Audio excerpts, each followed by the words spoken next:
Sunday, July 27th, 1890, 7 o'clock. In the evening, a Wheatfield, an Auvers-sur-Oise, France. Golden stalk swayed in the evening breeze. The air hung heavy with the scent of hay. A few crows circled above the wheat. A single gunshot rang out. A 37-year-old man clutched his abdomen and staggered. His breathing grew labored. The wound was deep, but he did not fall. He walked 1.6 kilometers. He crossed the Wheatfield. He felt his way down a steep path and climbed the creaking stairs of the Ravu Inn to return to his room. Inside, an unfinished canvas still stood on its easel. Paint-stained brushes lay scattered about. He collapsed onto the bed. He gasped for air. 2 days passed. 1:30 in the morning, on July 29th, 1890, his younger brother Theo, who had rushed to his side, clasped his hand. Vincent opened his eyes. Faintly, he spoke. His final words, "La tristesse durera toujours." The sadness will last forever. And his heart stopped. The clock of the man who stole the sun ceased ticking. We call him an immortal genius. At auction houses, a single painting of his fetches billions. But during his lifetime, he sold only one painting. The Red Vineyard, 400 francs, worth roughly $4,000 at the time. He spent his entire life thrashing in a triple hell of poverty, mental illness, and solitude. Why did this man turn a gun on himself? What pushed such brilliant talent into such profound darkness? To find the answer, we must travel not to the Wheatfield of Auvers, but 37 years earlier to a small cemetery in the Netherlands. There, a cold stone slab lay in the ground, and carved upon it were these words: Vincent van Gogh, born March 30th, 1852. Died March 30th, 1852. The seeds of tragedy had already been planted there. March 30th, 1853, 11 hours past midnight. In the parsonage of Zundert, Netherlands, a child was born. The midwife breathed a sigh of relief. The mother, Anna Cornelia, wiped her damp forehead, and the father, Reverend Theodorus, called out the child's name with a trembling voice, Vincent Willem van Gogh. But this name was not a blessing for new life. It was an incantation of resurrection. Exactly 1 year earlier, on the same day at the same hour, a brother had been born but died without a single cry. The parents had summoned that name back again. As young Vincent grew, he had to pass the communal cemetery near his home every morning. There stood a white cross, and carved into the cold marble in golden letters were these words, Vincent van Gogh, March 30th, 1852. The boy read those letters. He traced the cold outline of the stone with his fingertips. He confronted the fact that his own name lay buried in the ground. He was confused. Am I a living child, or am I the ghost of my dead brother? When his parents called Vincent, were they truly looking at him standing here and now, or at that other Vincent sleeping in the cold earth below? Psychologists call this replacement child syndrome. A child born to fill the place of a dead sibling grows up performing the shadow of someone absent, rather than constructing their own identity. They live as debtors from the moment of birth. Indebted to what? Indebted to the original existence they are replacing. Vincent tried harder than anyone to be a good child. He tried to read his parents' expectations, tried to ease their sorrow, and believed that, if only he could become a good enough Vincent, he could truly be loved. But no matter how hard he tried, somewhere in his parents' gaze lingered a distant longing, and that longing was directed not at the living child before them, but at the phantom of a dead brother. The boy's eyes grew more melancholy. He spoke less. He spent more time walking the fields alone, watching crows. The early drawings of 11-year-old Vincent contain no childish innocence. Instead, only the shadow of shoulders that had shouldered something too heavy too soon. He was a replacement from the moment of his birth, and this fundamental deficiency would follow him for life, driving him into endless thirst for love, desperate craving for recognition, and a maniacal obsession with proving his own existence. Are you living wholly as yourself right now? Are you perhaps wearing someone else's expectations like a name tag around your neck, forgetting your true face? The child your parents dreamed of, the person your spouse wants, the employee your company demands, the successful adult society has defined. We all live as replacements to some degree. Van Gogh's tragedy was simply that it was carved into his birth certificate. October 1864. 11-year-old Vincent left home. His parents sent him to boarding school in Zevenbergen. The boy climbed into the carriage. He looked back. His mother waved, his father stood expressionless, and the house grew smaller. Vincent swallowed his tears. He clutched his small bag. The air at boarding school was always the color of dust-covered potatoes. The corridors were cold, the beds were hard, and the teachers' voices were dry as stale bread. The boy could not adapt. The sounds of his classmates laughing and chattering seemed like an alien language that could not reach him. Every night he wrote letters from beneath damp wool blankets. "I want to go home." He paced the cold corridors. He wept silently into a darkness that gave no answer. The reason he wanted to return home was not because it was warm, but because only there might he be recognized not as the replacement for his dead brother, but as the real Vincent, a thread of hope as thin as spider silk. But even when he returned home after a long absence, his parents' gaze remained fixed on the past. The boy still had to drift through the house like a ghost. This isolation from this period would become the archetype of the brutal loneliness that appears in Van Gogh's later paintings. We often romanticize the solitude of genius, but for Van Gogh it was a hunger that threatened survival, a chill that penetrated to the bone. 1869. At 16, Vincent secured a position at Goupil and Company, Europe's premier art gallery, through his uncle's introduction at the Hague branch. He was diligent, clever, and possessed an exceptional eye for art. Moving between The Hague, London, and Paris, he flourished. He earned double the salary of an average worker, equivalent to over $100,000 in today's currency. A fine walking stick rested in his hand, an elegant silk hat sat upon his head, and he moved through glittering social circles, selling expensive paintings to wealthy clients. On the surface, it was perfect success.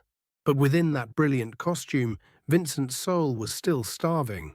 The more money he made and fame he acquired, the more he was tormented by the revulsion that he was pleasing others and performing a false life. The paintings he sold seemed nothing more than decorations rather than genuine art, and the people he met felt like hypocrites obsessed only with appearances. Young Vincent, earning $100,000 a year, realized once again, beneath the chandeliers of the glittering gallery, no matter how expensive the clothes he wore, the fundamental deficiency that began with his dead brother's name could never be filled. He strove for success, struggled for recognition, and ultimately tried to complete a life that satisfied someone else's expectations. But the view from the peak of success was empty. Under the lights of the glamorous gallery, he confirmed once more he was still someone's replacement, not truly living as Vincent. 1873. 20-year-old Vincent was transferred to the London branch of Goupil.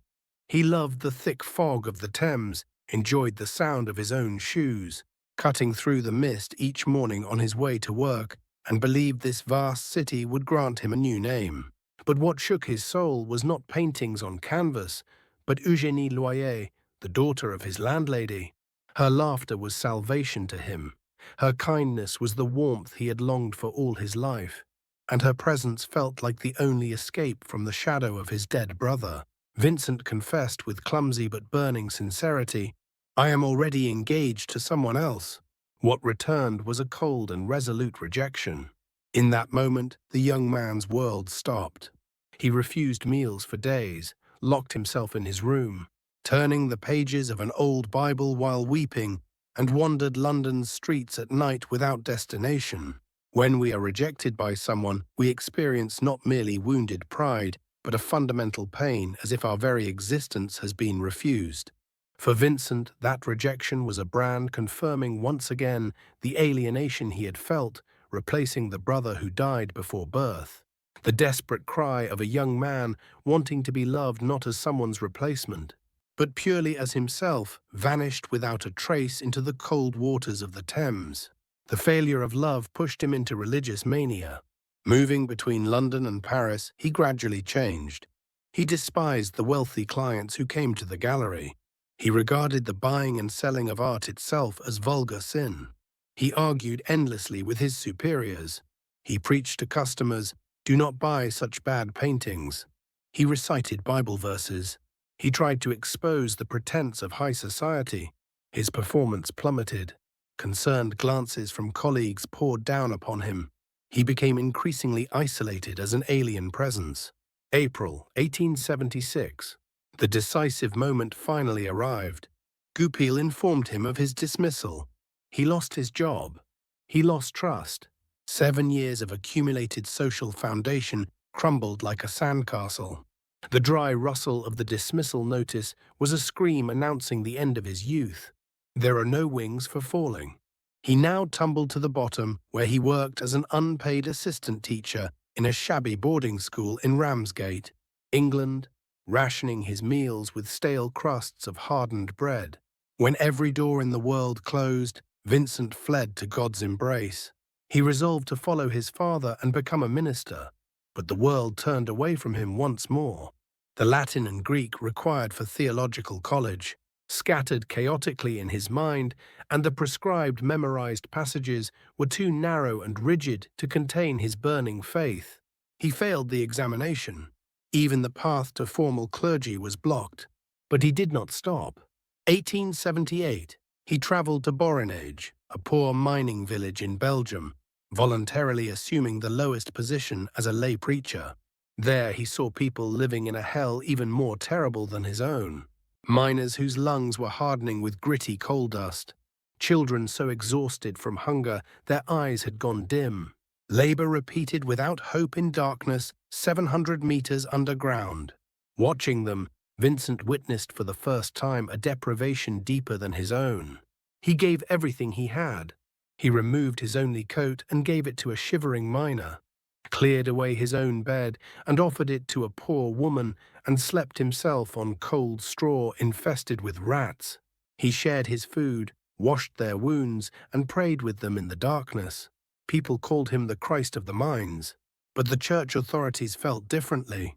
They criticized Vincent's shabby appearance as degrading to the dignity of clergy. They dismissed his excessive devotion as mental deficiency. They treated him as a crazed fanatic. Finally, in 1880, they permanently dismissed him from his preaching position. Rejected in love, expelled from the gallery, now cast out even from the path of God, 30-year-old Vincent stood alone at a cliff's edge with nowhere left to fall. We all face moments in life when every door closes. What we feel then is not betrayal by God, but a desperate clarity that there is not a single hand's breadth of space for us to remain in this world. So what was left? In the darkness of Borinage, Vincent faced his final choice. To Vincent, lying in a cold room in Borinage, having lost everything, his younger brother Theo carefully offered a single sentence. "Brother, why don't you try painting?" This single sentence was a thin rope of salvation descending to Vincent as he fell from a cliff. He was 27 years old. At an age when others had already become skilled craftsmen and made names for themselves, he finally grasped a blunt pencil. "I have found my path at last." Vincent's confession was closer to desperate determination than joy. He picked up the brush not because of genius, but to survive. For him, painting was not aesthetic play, but an oxygen respirator to breathe, a final scream to prove his existence, and a declaration that he would draw up the beauty of a world that God had turned away from. We often say we are too late to begin something and give up on ourselves. But just as Kant published his first book at 57, Van Gogh began designing his universe on the ruins of 27. True beginnings do not occur when circumstances are perfect, but only when one stands in a dead-end alley with nowhere left to retreat. Behind Vincent's great birth stood another Vincent, his younger brother Theo. Theo understood his brother's madness, willingly shouldered his poverty, and throughout his life sent a substantial sum equivalent to $1,400 in today's currency each month to ensure his brother's paint never dried. When Vincent poured paint onto canvas, Theo carved away his own life to sustain his brother's art. Their relationship was a brutal paradox of symbiosis beyond beautiful brotherhood. Vincent was tormented by guilt for being a burden to his brother, yet could not put down his brush, while Theo never doubted his brother's talent, even as reality showed not a single painting sold. When the world threw stones at Van Gogh, calling him a mad lunatic, only Theo saw the pure light of the sun hidden behind that madness. Vincent's final words, "The sadness will last forever," could only transform into peace in Theo's embrace. Do you have such a person? That one person who believes in your potential even when you have accomplished nothing. Van Gogh's greatness came not from his genius, but from Theo's love that never abandoned him, and from Van Gogh's deficiency as he painted while dancing with death every day to repay that love. We do not become great alone. The moment we realize our lives are built upon someone's devotion, our ordinary days finally become art. The life of Vincent that began with a name carved on a grave finally began to live under his own true name only after his 27th birthday. But the moment he picked up the brush, he may have already known how little time remained, and how fiercely he must burn during that brief time. In the next chapter, we will encounter the most honest light Van Gogh drew from darkness, the rough hands of the potato eaters. Summer 1881. 28-year-old Vincent returned to his parents' home in Eton. 1 year since he began painting, he was still clumsy, still poor, and still unrecognized by the world. But another ember burned in his chest, his cousin Kivos. She was a widow who had lost her husband at a young age, a mother raising a young son, and a quiet woman staying in Eton to heal her wounds. The moment Vincent saw her, he knew this person was the one being who could fill his emptiness. He confessed to her, with clumsy but burning sincerity, staking everything he had. No, nay, never. Key's answer was a cold wall built with 3 rejections. She immediately packed her bags and fled to her parents' home in Amsterdam. Vincent pursued her. He took the train, wandered the streets of an unfamiliar city, and finally stood before her parents' door. "Please let me see Key, I beg you." Key's father was firm. "She does not wish to see you." In that moment, Vincent reached his hand toward the lamp flame burning on the table, and he placed his palm over the fire. "Until this flame goes out, let me see her." His hand grew hot. Pain rushed in. But he did not pull away. Not until Key's father hurriedly extinguished the candle did he release. This was not a romantic gesture toward love.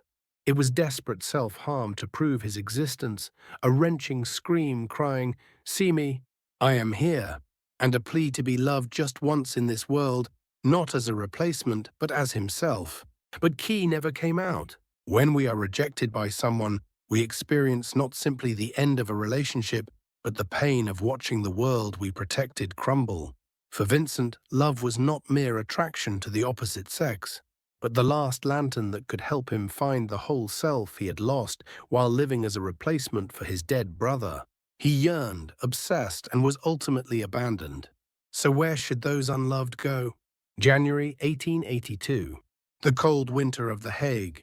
Vincent met a woman on the street, Sien Hornick.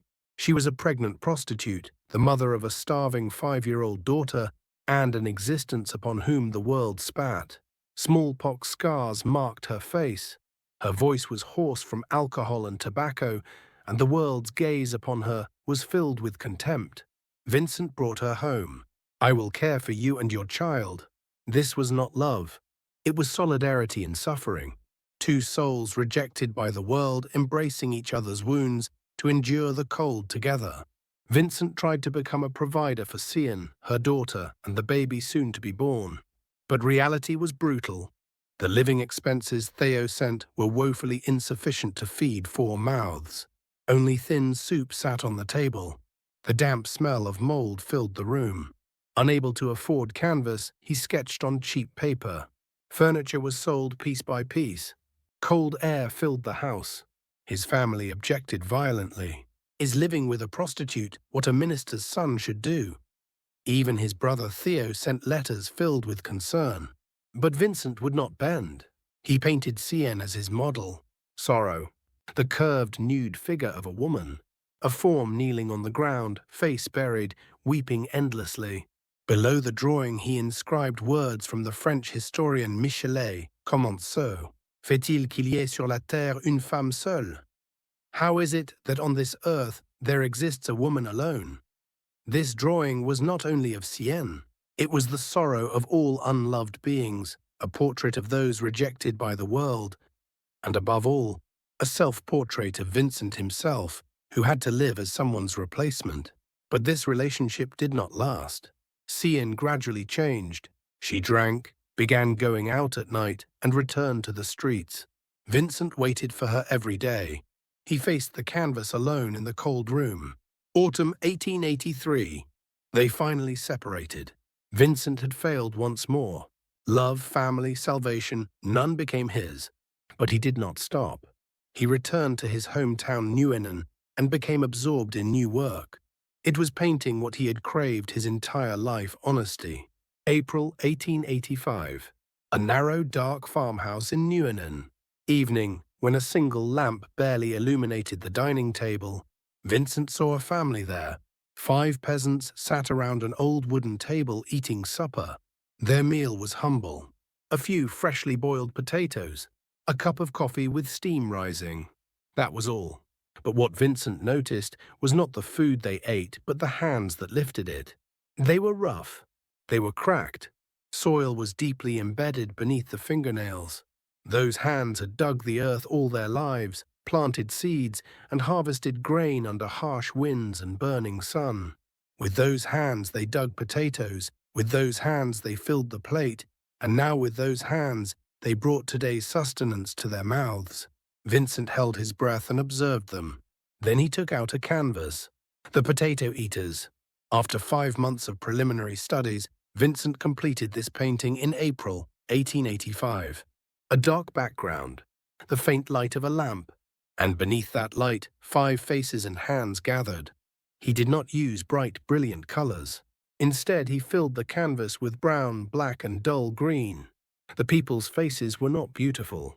Rather, they were rough, coarse, and etched with the weariness of hardship. But their hands, he lavished the most care on those hands alone. The joints of hands reaching toward the plate, the thickness of fingers gripping forks, the weight of palms lifting potatoes. Through those hands he wanted to say, these hands dug the earth. These hands made today's sustenance. These hands do not lie. Vincent wrote to his brother Theo, I wanted to show that those eating potatoes under lamplight, those hands they extend toward the plate, are the same hands that dug the earth.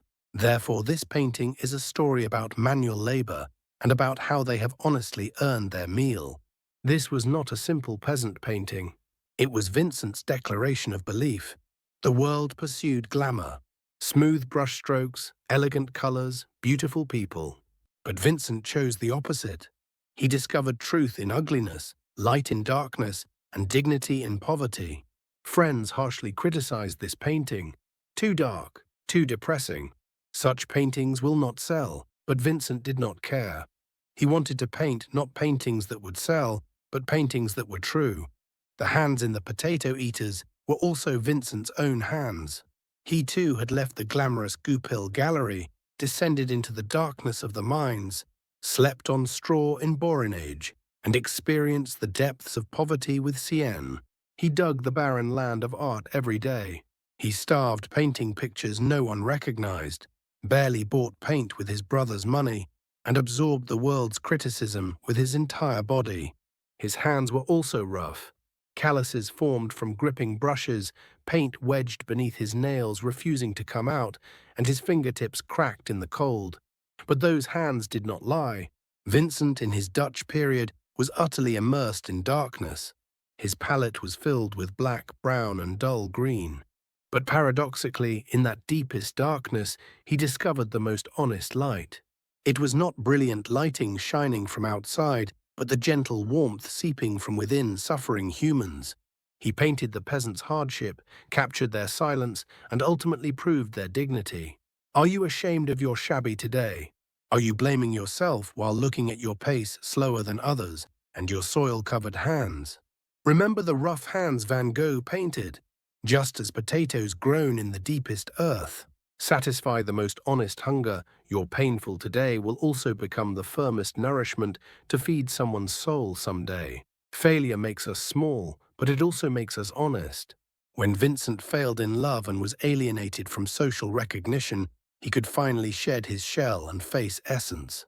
Many people walk the path of glamorous success, but rare are those who do not shame their failures, sublimate those wounds into art, and ultimately can comfort others through them. Vincent chose the latter. If you are now in darkness, it is not failure. It is the preparation process for painting your own potato eaters. Only hands that dug the earth can tell the earth's story. Only souls that suffered pain know pain's language. Only people who passed through darkness can prove the preciousness of light. Van Gogh's rough hands are the weightiest consolation offered to you who live striving through today. If your hands are rough, it is evidence that you have lived honestly. In the darkness of the Netherlands, Vincent found his own light called honesty. But he had not yet experienced the explosion of color. His palette was still filled with brown and black, and his soul still craved a hotter sun. In the next chapter, Vincent departs for Paris, the city of light, and a revolution occurs on his palette. And finally, in Arles, in southern France, he discovers the burning yellow he had searched for all his life. But behind that brilliant color, deeper darkness was waiting. February 1886. Vincent left the Netherlands, where he had sung songs of dark earth, and headed for Paris, the city of light. He dropped his bags unannounced at his brother Théo's apartment, breathed the air of Montmartre's hills, and there witnessed an artistic revolution that would completely overturn his old palette. Paris at that time was when Impressionist painters like Monet, Renoir, and Pissarro were shattering light onto canvas. For Vincent, trapped in the dull browns of the potato eaters, the colors of Paris were not mere visual shock, but a dazzling revelation that tore open the curtains of his soul. Art is not simply the work of copying objects visible to the eye, but translating the temperature the painter's soul feels into the language of color. Vincent finally awakened under the Parisian sunlight that even sadness could become brilliant blue. When it receives light, that even loneliness could bloom in ecstatic violet, and that deep within himself still slept a sun's flame he had not yet drawn out. He bid farewell to his past dark style. He studied Seurat's pointillism, became captivated by the powerful planar composition of Japanese ukiyo-e, and permanently banished black from his palette. His paintings gradually brightened. Cobalt blue skies opened on canvas, emerald green forests grew thick, and vermilion red passion burst forth in spots. But behind Paris's brilliance lurked cold shadows. Vincent's health deteriorated rapidly. He relied on absinthe, a harsh liquor, to get through the nights, quarreled with Theo over trivial matters in their cramped apartment, and grew irritable and felt his soul drying out amid the city's noise and competition. He craved a hotter sun, not the artificial lights of the city, but a land of primitive light that could burn to the bottom of his soul. To complete my art, I must go south. This resolution was not escape, but the beginning of a pilgrimage to find the holy grail of his artistic completion. February 20th, 1888. Vincent took the train and arrived in Arles, a small town in southern France. Snow lay on the ground, but he saw the southern sunlight pouring over that white snow, felt the density of light, dissolved in the air, and intuited that this was the land of sun he had searched for so desperately. He raced madly across the fields of Arles. He observed the twisted vitality of cypress trees, captured the magical moment when stars poured over the Rhone River at night, and painted the spring fireworks of blossoming orchard trees on canvas. He rented the yellow house in Arles, number 2, Place Lamartine. It was not merely lodging. It was the utopia where he dreamed poor painters would gather to discuss only art. His studio of the South. Vincent was alone. He had always been alone. But this time he believed it could be different. He thought painters who shared his dreams could gather here, share their paintings, debate art through the night, and create a community that recognized each other even if the world did not. And as his first guest, he invited Paul Gauguin. Before Gauguin arrived, Vincent began painting sunflowers to decorate his room. August 1888. In 1 week, he completed 4 paintings in the sunflower series. 12 stems in a vase, 14 stems. These were not simple still lifes. To Vincent, sunflowers were his self-portrait. Sunflowers adore the sun. From morning to evening, they turn their heads to follow the sun. Gazing at the sun this way, they eventually come to resemble the sun's form. Yellow petals, burning center. It was obsessive devotion to the sun, indomitable will to life that does not break, even when withering and burning confession created by crushing his soul into yellow paint. He piled paint thickly onto canvas. He pushed with the brush, scraped, and sometimes rubbed with his fingers. He infused vitality with rough brush strokes, used chrome yellow, the purest and most intense yellow, and ultimately invented the hottest yellow in the world. This yellow was not simply a color. It was Vincent's soul itself. The boy who from the moment of birth was a replacement for his dead brother. The young man who failed in love and was rejected by society. The man who was turned away even by God in the darkness of the mines had finally found his own color. That was yellow. Are you dreaming what color of life right now? Are you performing a colorless life to match the gazes around you? Just as Van Gogh found his true color under Arles's burning sun, we too need our own yellow. It must be not the color of success others defined, but the essential color to which our souls respond most fiercely. October 23, 1888. Paul Gauguin finally arrived at the Yellow House. Vincent was overjoyed. He met Gauguin at the station, showed him the room. He had decorated and pointed to the sunflower paintings hanging on the wall, explaining, "These flowers welcome you." The first few weeks were happy. The two painters painted together, debated through the night about the essence of art, and spent a brief golden age, jealous of and praising each other's talents. But two suns cannot coexist in one sky. Gauguin was cool-headed. Calculating, he composed paintings in his mind, then transferred them to canvas. Vincent, in contrast, was hot-blooded, impulsive. He wielded his brush just as emotions exploded before nature. Gauguin regarded Vincent as disorderly. Vincent felt Gauguin was cold. They quarreled every day. "You are too emotional. You are too calculating." Wine bottles emptied. The air in the Yellow House gradually filled with sharp irritation. Gauguin wanted to return to Paris. Vincent wanted to hold him back. Gauguin painted Vincent painting sunflowers.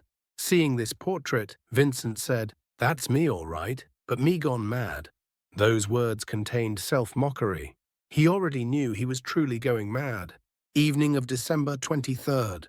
Gauguin made his declaration, "I am returning to Paris." Vincent panicked. Alone again. Rejected again. The dream of the Yellow House crumbles. The artists' community was a fantasy. I have failed again. That night, no one knows exactly what happened. Only that the two men argued violently. Gauguin left the house and Vincent remained alone. And Vincent picked up a razor. He held the blade to his left ear. He cut. For a long time it was said he only cut the earlobe, but according to recent research, he severed the entire outer ear. He wrapped the severed ear in cloth. Then he took it and went out into the street. He went to his regular brothel. There was an 18-year-old girl named Gabrielle, a girl working as a cleaning woman to earn money for medical treatment after being bitten by a rabid dog. Vincent handed it to her. "Please keep this carefully." Then he returned to the Yellow House and collapsed on the bed. The next morning, police burst in. Vincent was found unconscious. He was taken to the hospital. Gauguin left for Paris. The two men never met again. This was not simply a symptom of mental illness. It was a scream at the sound of his dreams collapsing, the final thrashing of a soul that wanted to communicate, but was ultimately rejected, and a cruel declaration that he would offer even his own flesh as sacrifice for art. Why the ear? The ear is the organ for hearing, the channel of communication. Vincent had wanted all his life for someone to listen to his words, to his parents, to lovers, to friends, to the world. But no one listened. Even Gauguin tried to leave. Then what use is this ear? If no one listens to my words, what meaning does this ear have? Thus he physically severed his desire to communicate. We fear his madness, but what we should truly fear may be the coldness in ourselves for never having loved something so fiercely.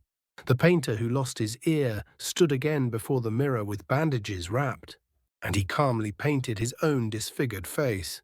Self-portrait with bandaged ear.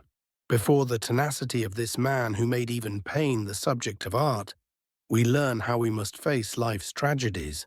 When life betrays you and your dreams shatter, do you have the courage to pick up those fragments and begin again? The residents of Arles feared Vincent. They submitted a petition, banish the red-haired madman. The Yellow House became no longer utopia but prison. May 1889. Vincent made his own decision to enter the asylum at Saint-Remy. There he would gaze at stars beyond iron bars, and he would paint the most beautiful night in human history. But that is the next story. The revolution of color discovered in Paris exploded into the madness called yellow in Arles. Vincent found his own sun, but that sun burned so hot it consumed him. The collision with Gauguin, the severed ear, and banishment. In the next chapter, we will witness the moment Vincent discovers the widest world called the cosmos, in the most isolated space called an asylum. And finally, we will walk together through his final 70 days until he draws his last breath in Theo's arms. May 8, 1889. Vincent knocked on the door of the Saint-Paul de Moselle Asylum in Saint-Rémy of his own accord. Not because the residents of Arles tried to banish him. He knew he was dangerous. When seizures came, he could not remember what he did. When he woke, canvases were torn, and he feared what he might do next. Please confine me. This was not escape, but an expression of his last remaining sense of responsibility. The asylum room was narrow. One bed, one chair, and one window. Iron bars crossed the window. But beyond those bars, Vincent saw the world. In the mornings, he painted the wheatfield outside his window. In the afternoons, he sketched the twisted branches of olive trees. In the evenings, he gazed at cypress trees. At the time, cypresses symbolized death and mourning. Trees planted in cemeteries. But in Vincent's eyes, they were different. Cypresses are as beautiful as sunflowers. He painted cypresses like flames, black flames blazing toward the sky. He transformed symbols of death into symbols of life. This was Vincent's way, the alchemy of transforming pain into art, despair into hope, darkness into light. And one night he looked out the window. Stars were shining. The moon hung in the sky. The heavens seemed to swirl. No, they truly were swirling. The stars were not simply twinkling, but burning violently. The universe was not quiet, but alive, breathing and dancing. Vincent pulled out a canvas. He picked up his brush, and he began to paint. The Starry Night. This painting was not a simple landscape. It was the truth of the cosmos as Vincent saw it. The sky swirled. Stars rotated in spirals, emitting light. The moon shone as bright, as the sun, and the deep darkness of night transformed not into cold silence, but into the dynamic pulse of life. Below lay a small village. Quiet houses, lights flickering on one by one, and a church steeple rising in the center. This church did not exist in Saint-Rémy. It was the memory of a church from Vincent's homeland, the Netherlands.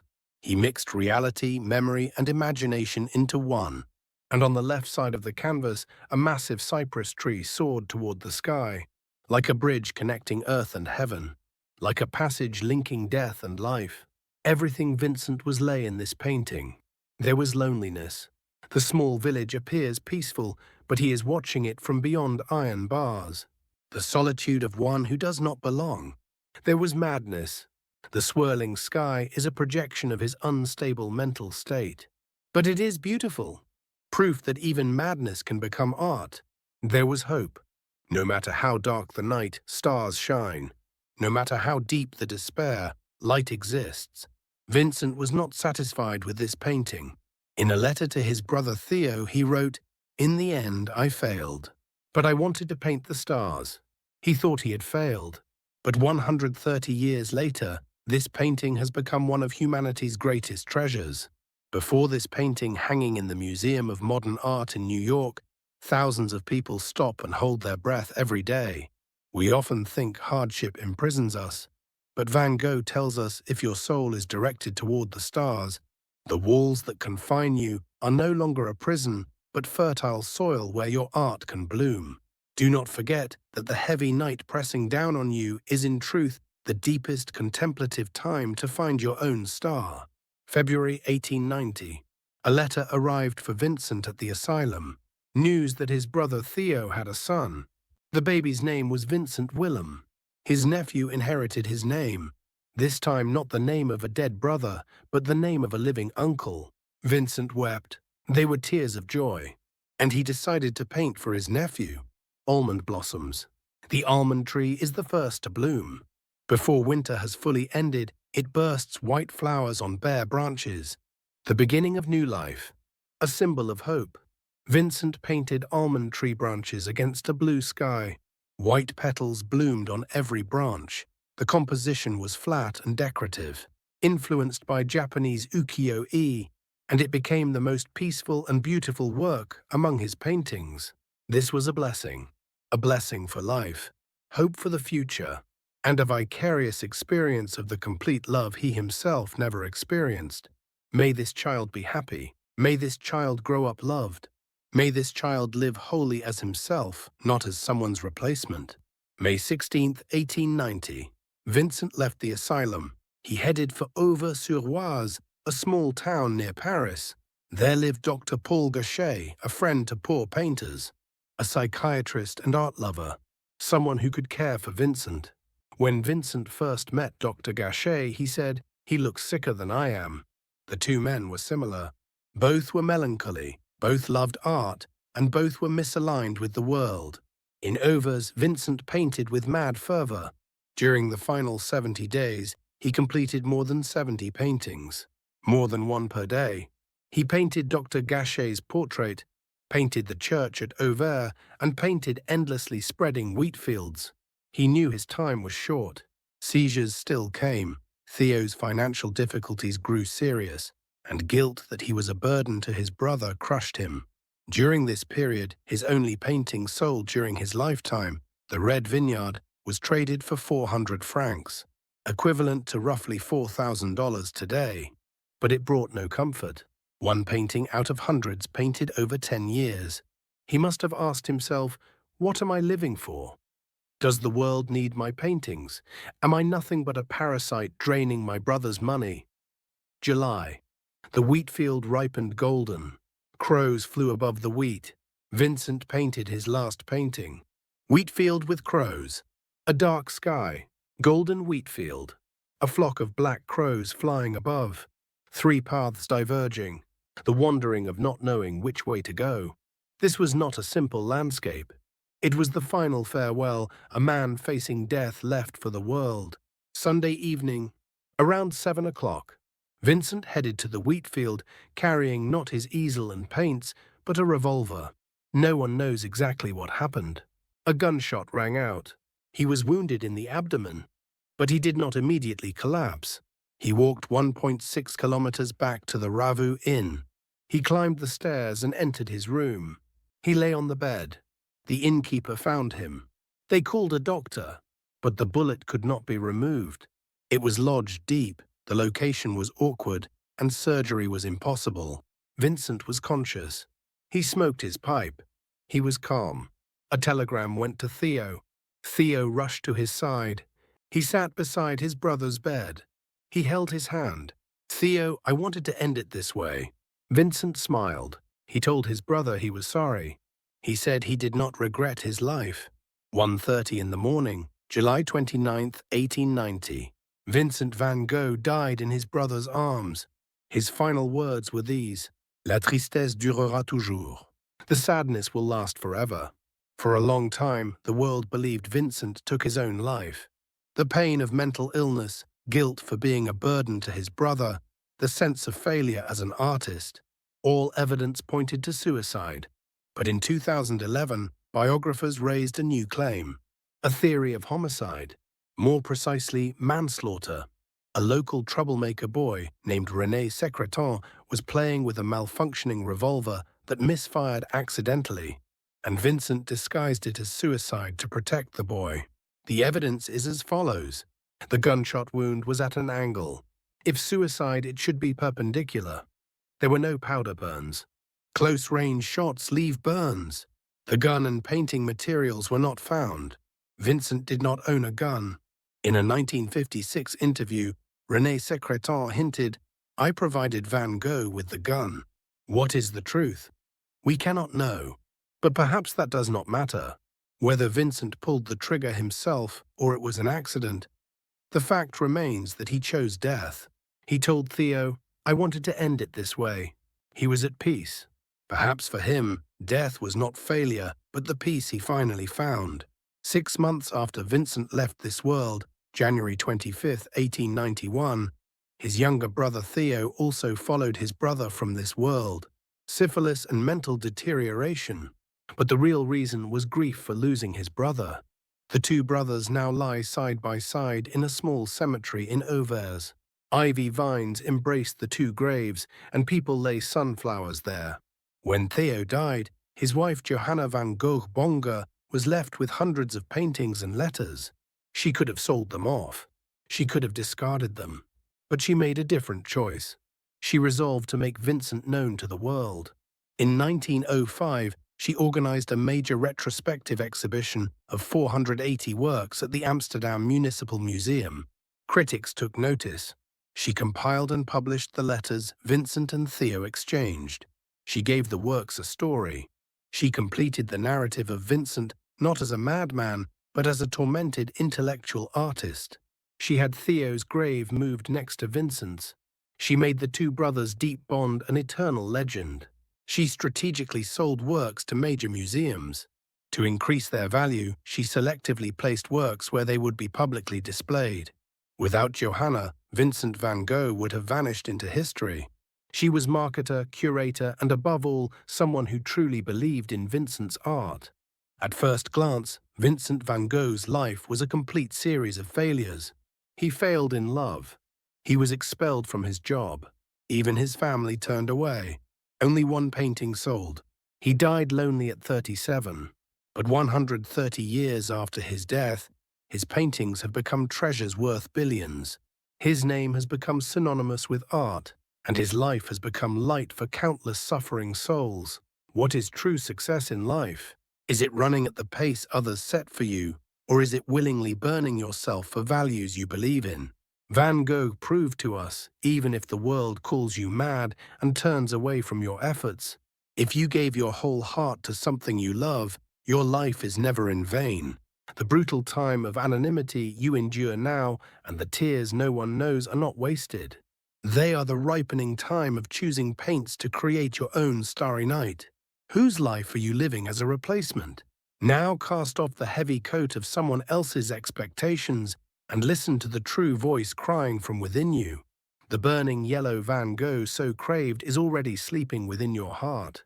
Starting at 27 is not too late. Leaving the world at 37 can still be eternal. What matters is not how long you live, but how fiercely you burn during that brief time. As this story ends, place your own most brilliant color on the canvas called your life. You are already a star in yourself. The sadness may last forever, but the beauty you create while enduring that pain will also last forever.